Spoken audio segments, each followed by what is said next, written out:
Selamat datang ke Bantuan MY, saluran anda untuk info terkini bantuan rakyat Malaysia. Perhatian kepada semua penerima dan pemohon sumbangan tunai rahmah atau STR 2026, masa semakin suntuk kerana tarikh penting yang melibatkan pembayaran fasa 3 kini hanya berbaki sekitar 2 hari sahaja lagi. Bagi anda yang masih belum mengemas kini maklumat, belum membuat permohonan baharu atau masih belum menghantar rayuan, inilah masa terakhir untuk mengambil tindakan sebelum tarikh tutup pada 15 Jun 2026.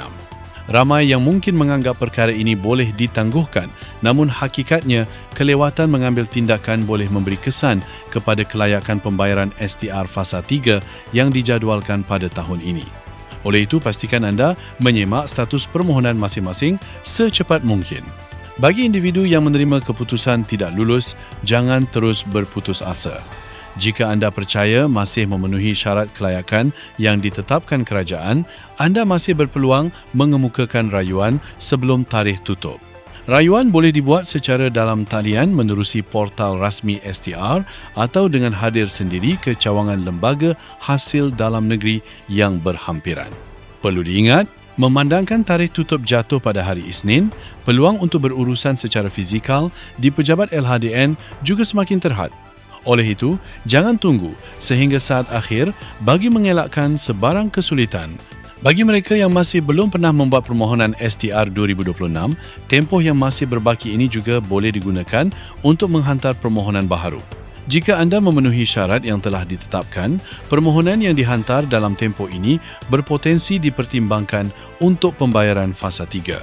Sementara itu, bagi penerima yang telah lulus dan menerima bayaran sebelum ini, secara umumnya tiada tindakan diperlukan sekiranya maklumat anda masih kekal sama. Namun begitu, jika terdapat perubahan penting dalam profil pemohon, kemas kini perlu dilakukan segera. Antara perubahan yang perlu diberi perhatian termasuk pertambahan tanggungan anak, perubahan jumlah pendapatan isi rumah, perubahan status perkahwinan atau sebarang maklumat lain yang boleh mempengaruhi kadar bantuan yang layak diterima. Maklumat yang dikemas kini sebelum tarikh tutup akan dinilai dan berkemungkinan diambil kira dalam proses pembayaran fasa 3.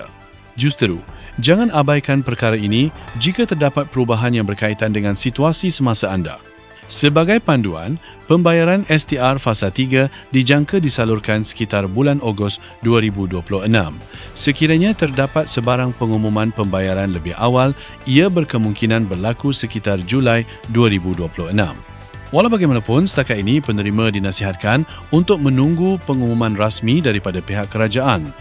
Untuk memastikan status anda berada dalam keadaan yang betul, semakan boleh dibuat melalui portal rasmi STR di bantuantunai.hasil.gov.my dengan log masuk ke akaun MySTR masing-masing.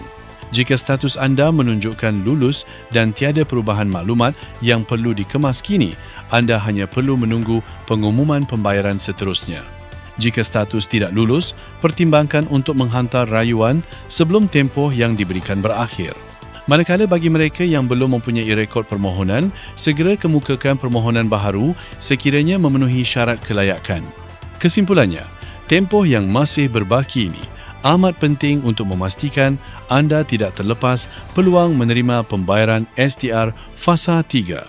Semak status, kemas kini maklumat jika perlu dan lengkapkan sebarang tindakan yang masih tertangguh sebelum tarikh tutup.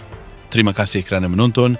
Jangan lupa untuk mengikuti saluran bantuan MY bagi mendapatkan maklumat bantuan kerajaan yang terkini dan tepat. Terima kasih dan jumpa lagi dalam video seterusnya.